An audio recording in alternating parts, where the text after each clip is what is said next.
Bonjour ou bonsoir les amis, en fonction de la région du monde où vous êtes, je suis heureuse de vous retrouver pour la formation d'Amétis Conseil destinée au Deep Tech pour accompagner les agriculteurs afin d'être plus compétitifs, plus performants et surtout alignés avec les exigences des programmes régionaux de santé et environnement des collectivités territoriales. Pourquoi cette formation? Je vous l'ai présentée un peu, disons même en long et en large dans une vidéo précédente et je vous ai présenté un peu mon parcours. Il s'agit de permettre, au vu des nouvelles règles du marché, au vu de l'ouverture de l'Union européenne à des produits agricoles du Canada et même d'autres régions du monde comme l'Asie du Sud-Est. Également, on a l'Asie centrale qui exporte beaucoup à travers un réseau ferroviaire en Italie, des produits comme des tomates, pour ne citer que ceux-ci. Donc, l'agriculture au sein de l'Union européenne doit être plus compétitive, plus performante parce que les agriculteurs se plaignent beaucoup. Ils craignent que leurs revenus ne baissent du fait de cette compétitivité, de cette concurrence. Mais c'est l'opportunité pour développer des nouvelles technologies, pour développer des nouvelles solutions, des solutions innovantes. Alors la Deep Tech, on dit que ce sont des technologies de rupture avec l'existant, mais moi je parlerai plutôt de transmutation. Ça veut dire que on doit convertir les savoirs existants en des savoirs à forte valeur ajoutée. Pour revenir à la formation, la deuxième partie, c'est donc comment rendre l'agriculture européenne et plus précisément française plus performante. Comment je me suis intéressée à l'agriculture? Je vous ai dit que j'avais beaucoup été en contact avec les femmes rurales en zone, euh, en tant que médecin en Afrique, à travers les activités d'association que j'ai menées. Et je me suis intéressée donc à leur activité principale qui était l'agriculture, leurs problématiques. Elles m'ont beaucoup parlé de systèmes d'irrigation goutte à goutte. Elles voulaient vraiment des technologies pour irriguer les cultures qui soient performantes. Parce que évidemment, l'irrigation des cultures compte pour beaucoup dans le rendement, dans la productivité. On ne peut pas rester là à dépendre que de la pluviométrie comme au temps égyptien pour bien produire. On doit développer des solutions, des technologies innovantes pour produire en étant, en permettant donc aux cultures d'être irriguées, mais de façon économe en eau. Donc, je me suis intéressée à l'agriculture comme ça. Après, je me suis retrouvée, comme par hasard, vous me direz le hasard n'existe pas, ici à Limoges, qui est en Nouvelle-Aquitaine, qui est la première région agricole de France. Alors, c'est l'occasion de faire des savoirs partagés, de valoriser mes connaissances, mon parcours dans la santé, environnement et aussi de m'inspirer de ce qui se passe ici, de ce qui se fait ici. Donc, comment rendre l'agriculture plus performante? Je vous ai parlé dans la présentation d'un premier exemple qui concerne, c'est une expérience qui a été menée. J'aime bien prendre des exemples comme ça qui ont été déjà menés. J'ai pris l'exemple de l'Office du Niger au Mali. Ça nous a permis de bien voir les problématiques à chaque phase et les solutions qui ont été apportées ou qui pourraient être apportées, qui peuvent être apportées. Donc, l'exemple que je vous ai pris, c'est celui de la mode Beuvron, où ils ont produit de l'hydrogène turquoise à partir de fumier de cheval et de déchets alimentaires. Et l'hydrogène turquoise, il peut servir. Vous savez que les exploitations agricoles sont très énergivores et donc elles sont très demandeuses d'énergie, ne serait-ce que pour produire de l'électricité, le chauffage, les machines agricoles, on en a déjà parlé, mais aussi les systèmes d'irrigation, voilà, en eau, demandent beaucoup d'énergie.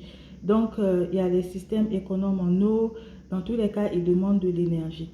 Alors, cet hydrogène blanc peut servir, cet hydrogène turquoise, j'aime beaucoup l'hydrogène blanc, mais cet hydrogène turquoise peut servir à répondre à ses besoins énergétiques dans ce contexte-là.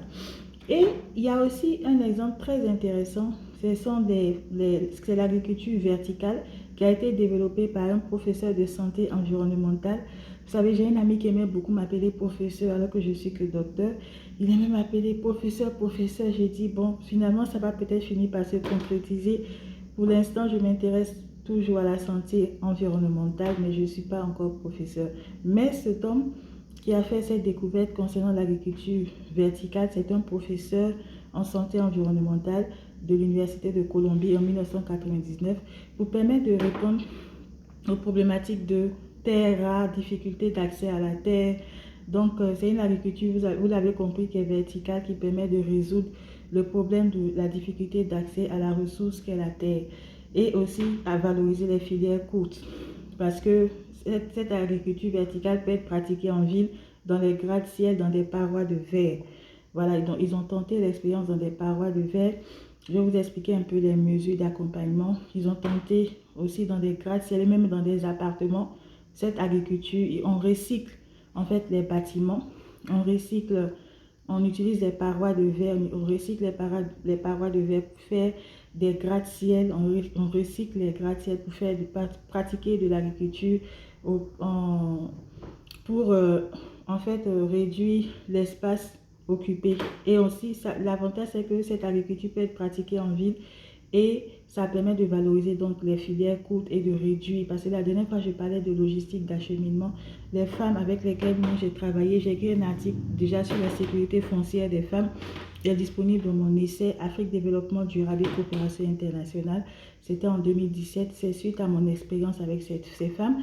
J'ai parlé des difficultés d'approvisionnement parce que c'est des femmes qui se lèvent très tôt à 4 heures du matin pour emmener leurs marchandises de la région rurale au centre-ouest de la Côte d'Ivoire où je les ai connues, vers Abidjan, la capitale, parce qu'il y a la capitale politique, il y a la capitale économique. Donc, pour envoyer à la capitale économique où se trouve un grand marché à 4 heures du matin, elles doivent charger.